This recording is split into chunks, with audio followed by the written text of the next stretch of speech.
Bienvenue dans cette édition. Au menu de l'actualité ce soir, le gouvernement face à la presse, c'était ce matin.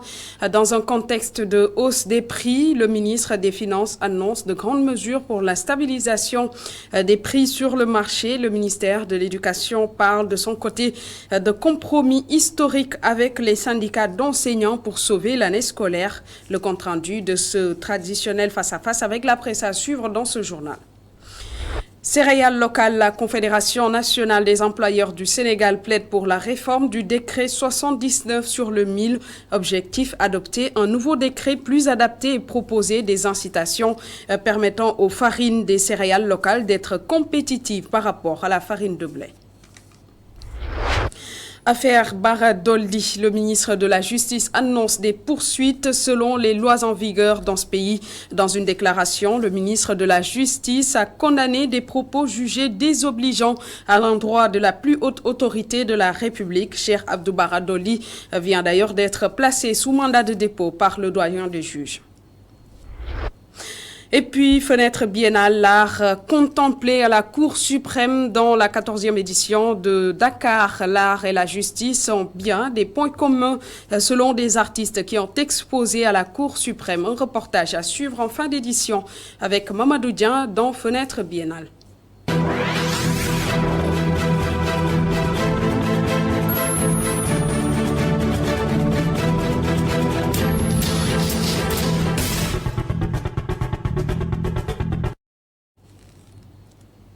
Bienvenue à tous. Affaire Bara Dolly suite à son audition devant le doyen des juges, Cheikh Abdou Bara Dolly, placé sous mandat de dépôt, poursuivi pour offense au chef de l'État. Le député, Cheikh Abdou Bara Dolly, passera la nuit en prison. Il vient d'être inculpé et placé sous mandat de dépôt par le doyen des juges. Et puis toujours dans cette affaire, le ministre de la Justice condamne les propos du parlementaire dans un communiqué. Le ministre parle de déclaration d'une particulière gravité visant la personne qui incarne la plus haute institution du pays.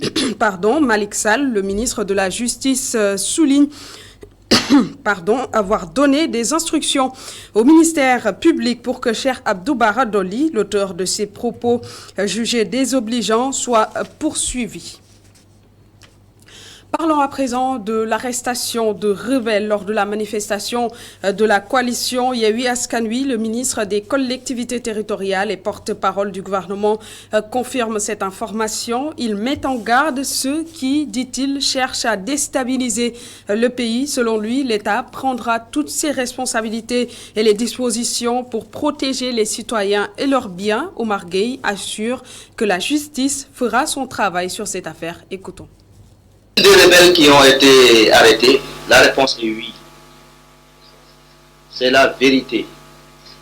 Et pour dire que nous devons faire très attention chez nous, en tout cas ce qui est clair, c'est que ceux qui cherchent à déstabiliser notre pays vont déchanter.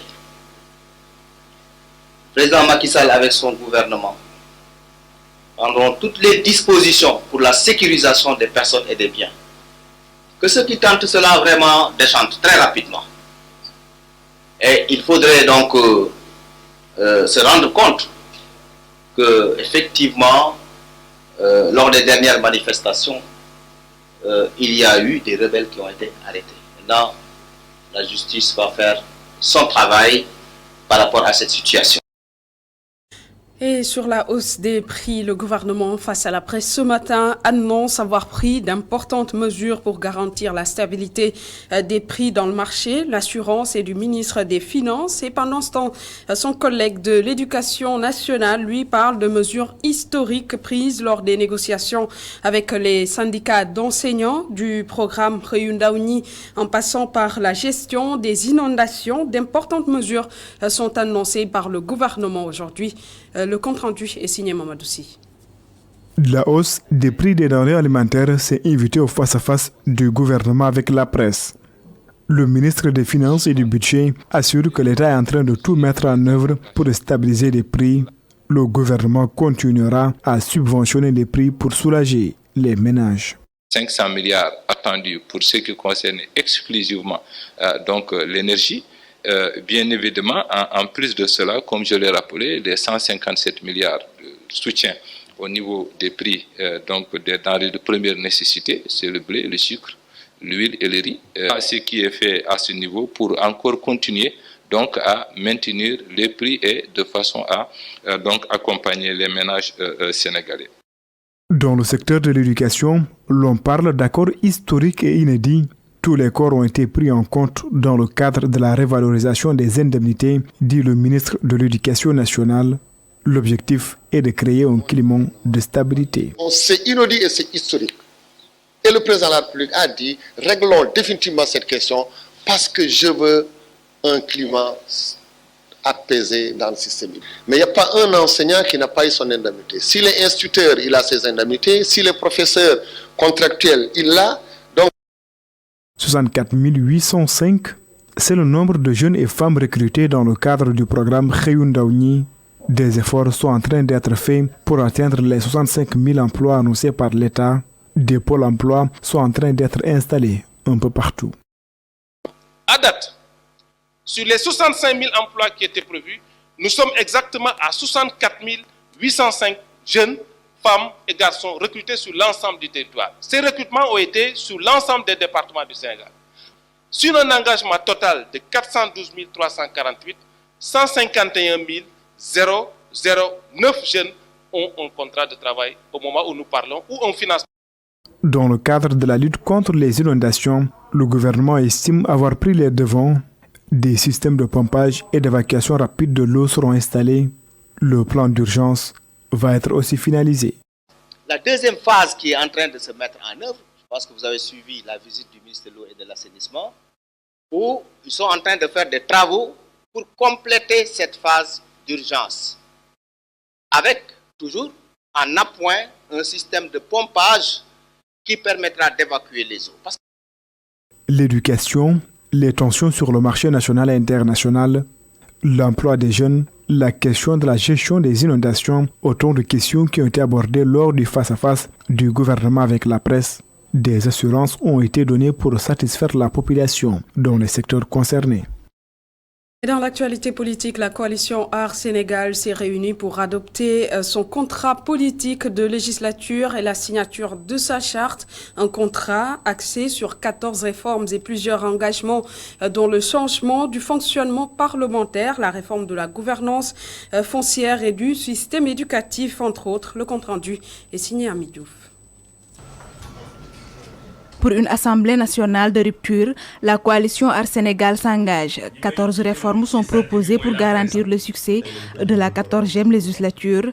Théodore Monteil et ses camarades vont d'abord s'attaquer au fonctionnement et à l'efficacité des parlementaires. Des projets de loi seront mis sur la table. Donc, parmi ces engagements, nous allons faire de telle sorte qu'il y ait une application du principe de transparence. Et nous allons travailler à ce qu'on renforce la commission de comptabilité et de contrôle de l'Assemblée nationale qui a en charge le contrôle des dépenses effectuées au sein de l'Assemblée. Nous avons constaté que le fonctionnement optimal de l'Assemblée nationale se fait au travers d'un groupe parlementaire. Autre réforme qui intéresse aussi la coalition Art Sénégal, celle du système éducatif, surtout en ce qui concerne le programme. La gouvernance foncière et la souveraineté alimentaire également sont aussi dans le calepin.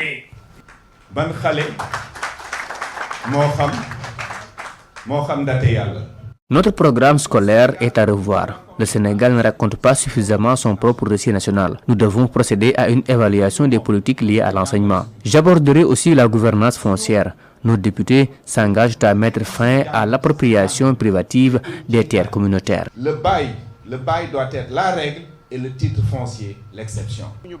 Moustapha Diakhaté a profité de cette présentation de contrat de législature pour dénoncer la démarche des autres opposants qui ont dit haut et fort que les élections ne vont pas se tenir. le 31 juillet 2022. Pour ces élections, Yewwi, Wallu et Benno ne doivent pas y participer. Ces trois coalitions ont violé la loi et le Conseil constitutionnel les a donné une faveur inacceptable en validant leur liste. ñoom ñu jël ay nit dugal leen ci bureau taal leen climatiseur ki lampe ñu toog fa presque 48 heures di defar seen liste c'est inacceptable. Lors de la cérémonie de présentation du contrat de législature, tous les membres de Art Sénégal ont signé la charte de la coalition, un pacte de confiance, disent-ils, que demain soit meilleur. Et je vous le disais tantôt, le décret 79-665 rendait obligatoire l'incorporation de la farine de mil dans la fabrication du pain. Décret que la Confédération nationale des employeurs du Sénégal veut réformer pour changer les habitudes alimentaires sénégalaises avec d'autres types de céréales. Un comité ad hoc est d'ailleurs mis en place et la Fédération des boulangers du Sénégal va y jouer un rôle important. Le compte-rendu est signé Cheikh Diop Mafalfal. La Confédération nationale des employeurs du Sénégal prône pour la réforme du décret numéro 79-665. En clair, ce décret datant de 1979 rendait obligatoire l'incorporation de la farine de mil dans le pain, raison pour laquelle Amadou Gueye et ses camarades ont mis en place un comité ad hoc pour se pencher sur la question. On installe un comité de pilotage ad hoc pour aller vers la réforme du décret 79-665 bis, qui date de 1979, qui rendait obligatoire l'incorporation du mil dans la planification. Et surtout aussi étudier sur des réformes par rapport à la fiscalité sur les farines à base de céréales locales. L'objectif pour ces acteurs de la boulangerie, c'est de changer les habitudes alimentaires des Sénégalais avec d'autres céréales plus nutritives dans la fabrication du pain.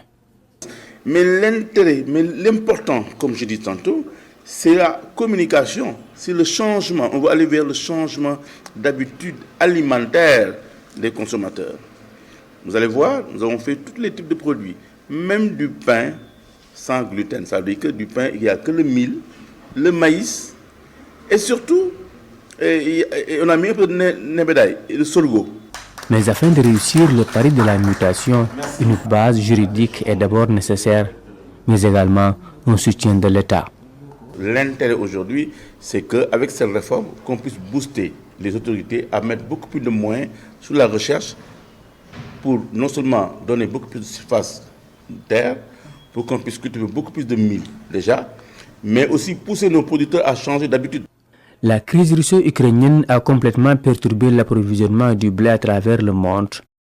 Et pour ne plus souffrir de telles situations, les boulangers proposent plus de variétés céréalières dans la fabrication du pain.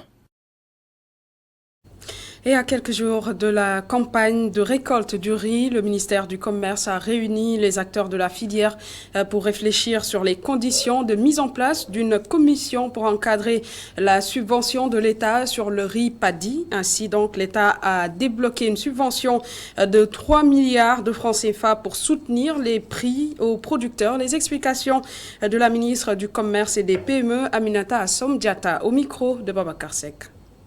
Aujourd'hui, il s'est agi de discuter au niveau national de la mise en œuvre de cette mesure, puisque nous avions saisi à la suite d'une mission que j'ai effectuée à Saint-Louis.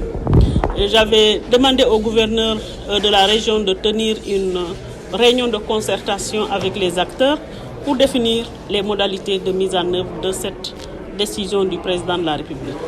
Et donc aujourd'hui, il était question pour nous d'examiner le compte rendu de cette réunion, mais également d'élargir la concertation au niveau national pour discuter de la mise en œuvre de cette mesure. Et donc nous allons discuter avec le ministre des Finances pour voir très rapidement comment cette mesure de soutien pourrait être mise en œuvre pour permettre à la récolte qui est attendue dans les prochains jours d'en bénéficier et donc d'inciter les producteurs à s'engager davantage pour la prochaine campagne. C'est qu'il n'y a pas une grande disponibilité. Le riz est tellement prisé parce qu'il est de meilleure qualité, mais la quantité qui est disponible sur le marché n'arrive pas à satisfaire les besoins des consommateurs sénégalais. Donc c'est pourquoi, avec cette mesure, nous espérons que nous allons inciter les producteurs à produire davantage, permettre ainsi aux riziers de disposer davantage de paddies à transporter. Électrification rurale, 8 communes de la commune de Sabadola vont bénéficier d'un projet d'électrification d'un montant d'1,2 milliard de francs CFA. Il s'agit d'une convention tripartite signée entre la société minière sénégalaise et l'agence sénégalaise d'électrification rurale ASER et la commune de Sabadola pour la réalisation de ce projet avec pour finalité d'assurer l'accès à l'électricité à ces villages et surtout renforcer leur sécurité. Mamsé Naboubabou, Augustin Mandang pour le compte-rendu. Une signature de convention tripartite entre la société minière sénégalaise Sabadola, Gold Operation SGO, l'agence sénégalaise d'électrification rurale ASER et la commune de Sabadola. Un tir groupé pour l'électrification de 6 villages pour un montant de 1,2 milliard de francs CFA. Aux yeux du directeur général de la SGO, la démarche va soulager les populations, mais aussi signera une licence sociale. Donc c'est une opportunité qui s'est présentée là. Nous voulons électrifier le maximum de villages possibles qui sont impactés par nos opérations et on a évalué le coût avec l'ASER qui nous a apporté l'assistance technique. C'était 1,4 milliard de francs CFA que ça va coûter pour faire ce projet-là. Et on s'est engagé et aussi la commune a dit mais nous aussi on va contribuer. Et la commune symboliquement a décidé de contribuer directement de son budget 100 millions de francs CFA.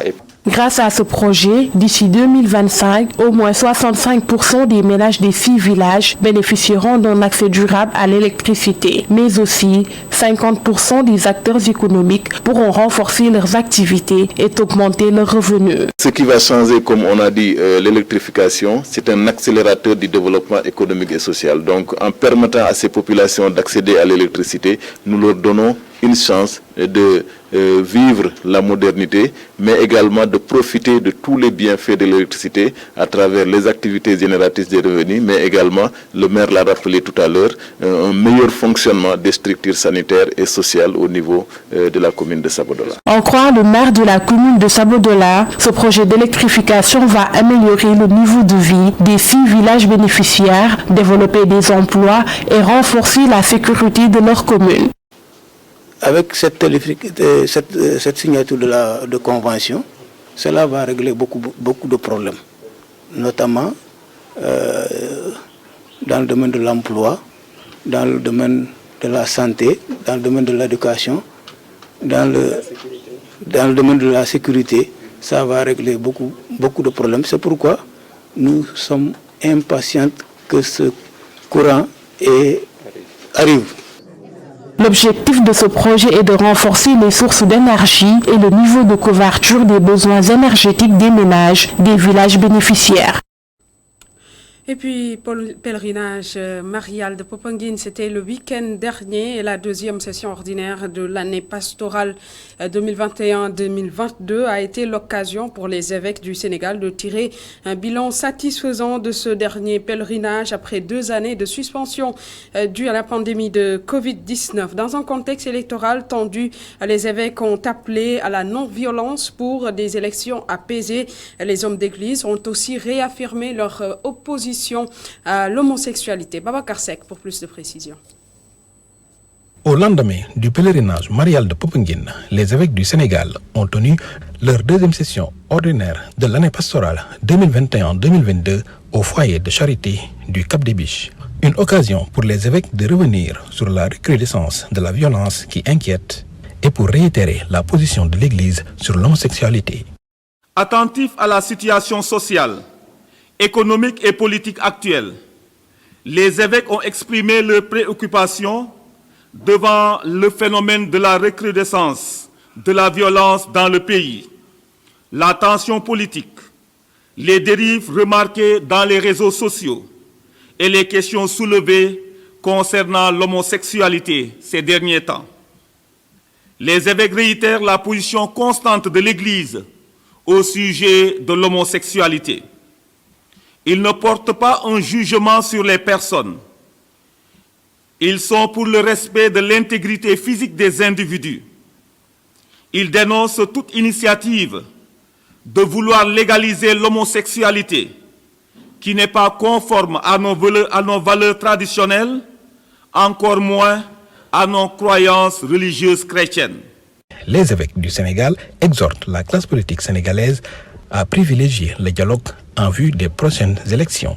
À l'approche des élections législatives, les évêques invitent tous les acteurs à privilégier le dialogue dans la vérité pour une paix durable et un développement humain intégral. Se référant à la parole de leurs aînés évêques, notamment dans la lettre pastorale du 20 novembre 1994, ils invitent tous leurs concitoyens à bâtir ensemble un Sénégal de justice et de paix. Après avoir remercié les autorités étatiques pour le soutien apporté à la belle réussite du pèlerinage marial, les évêques ont prié pour une saison des pluies abondante et bienfaisante.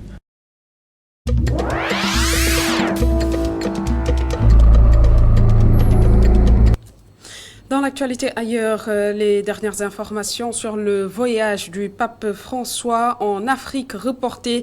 Sénédié, le Vatican a confirmé que le souverain pontife ne pourra se rendre début juillet comme prévu en République démocratique du Congo et au Soudan du Sud en raison de fortes douleurs au genou. Un report pas tout à fait surprenant car depuis début mai dernier, le pape se déplace en fauteuil roulant.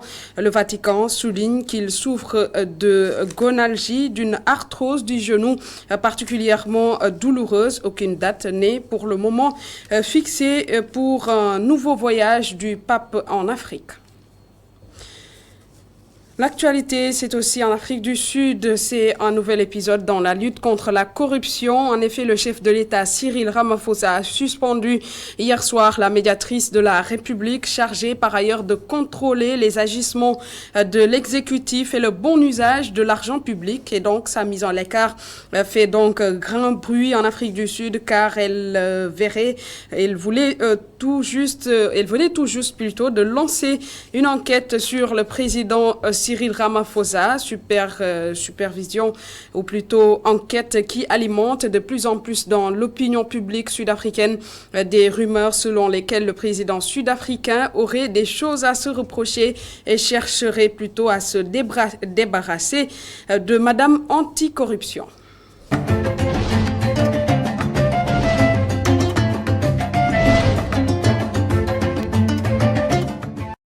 Dans Fenêtre Biennale ce soir, l'art et la justice sont bien des points communs. Les artistes ont d'ailleurs démontré cela lors d'un vernissage art et justice à la Cour suprême de Dakar, une occasion pour les magistrats de montrer au public une collection d'œuvres acquises depuis bien des années. Le reportage est signé Mamadou Dia. La solennité des lieux n'enlève à rien la beauté de l'institution, une main experte des artistes. La Cour suprême a acquis d'innombrables bustes d'artistes de renom. La Biennale, une providence de les admirer pour le public.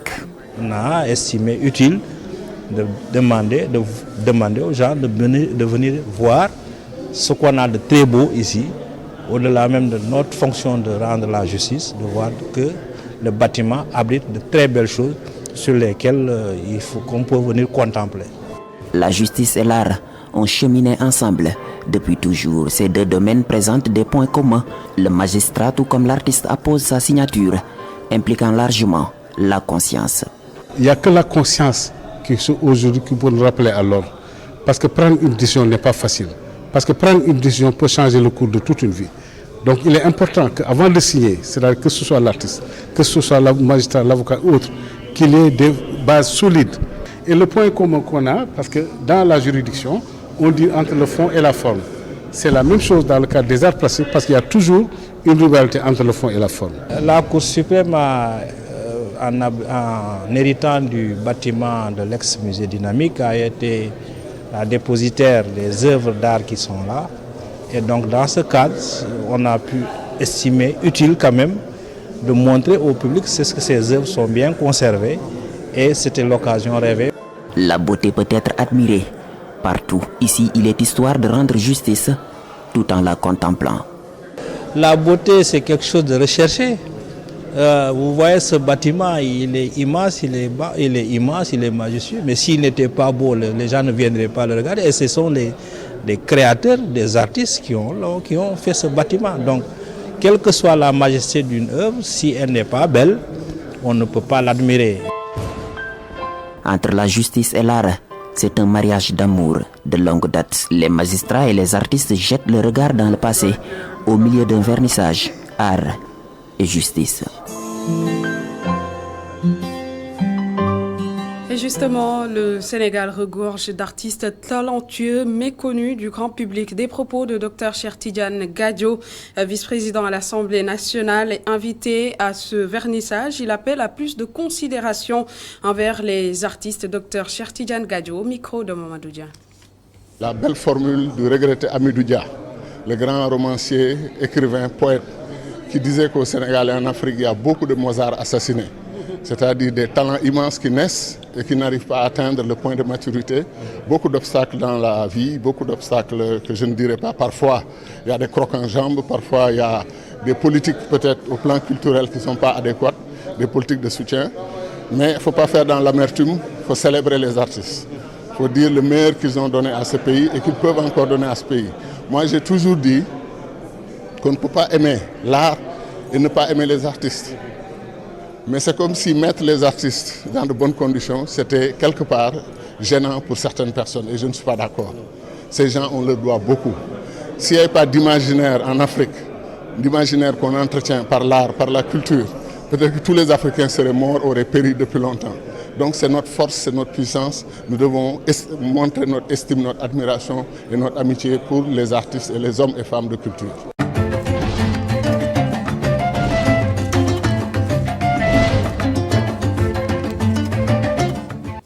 Et voilà qui met un terme à cette édition. Merci de l'avoir suivi. Bonne fin de soirée en compagnie des programmes d'ITV.